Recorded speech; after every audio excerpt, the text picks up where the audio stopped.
Hi hello வணக்கங்க. நானும் உங்களோட கஸ்தூரி பாய். இப்போ சேம் ட்ரெஸ் போட்டுட்டு எங்கே போகிறோம் அப்படின்னு பார்த்தீங்கன்னா கடைக்கு தான் போகிறோம்.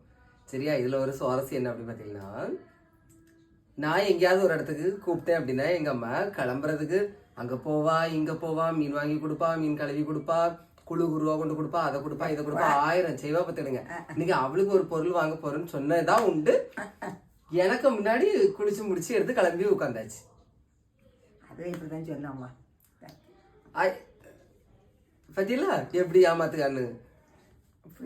அது ஏன் உனக்கு ஏதாவது வாங்கினா மட்டும் டக்கு டக்குன்னு ஒரு உனக்கு தான் வீடியோ எடுத்துட்டு இருக்கவே நாங்க சண்டை போட்டாச்சு பார்த்துருங்க. சண்டை போட்டுட்டு எப்படியோ ஓரளவு அரைகுறை சமாதானம் ஆகி உட்காந்து இருக்கோம் பார்த்துருங்க. சரியா? நாங்க வந்து இப்போ எங்க போறோம் அப்படின்னு பார்த்தீங்கன்னா கடைக்கு போறோம். சரியா? உங்க வீட்டுல உங்க அம்மா இந்த மாதிரி பண்ணுவாங்களா? என்னன்னா அவங்களுக்கு ஏதாவது ஒரு இடத்துக்கு போகணும், ஏதாவது ஒன்று வாங்கணும்னா கடை கடை கடை கடைன்னு கிளம்பிடுவாங்க. நம்ம கூட்டம் நினைச்சிடுங்களா, இப்போ போகலான்னு சொல்லிட்டே இருப்பாங்க பார்த்துடுங்க. அதே கதை தான் இங்கேயே நடக்கும். எப்படி உங்க அம்மா பண்ணுவாங்க அப்படின்னா மறக்காம கமெண்ட்ல சொல்லுங்க. ஓகே, நீ ஏதாவது சொல்றியாம்மா?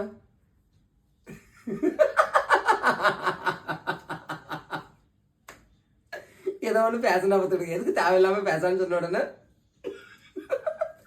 இன்னொரு கதை வைட்டி சொல்லுது அப்படியே கேட்டுற மாதிரி பவ்யமா இருக்கா பாருங்க. ஒன்னும் கேட்கறது கிடையாது. நான் இப்படி சொல்லி கொடுத்தா அது அப்படி சொல்லுவா, அப்படி சொல்லி கொடுத்தா இப்படி சொல்லிக்கிட்டு எப்படி இருக்கா பாருங்க கல்வி.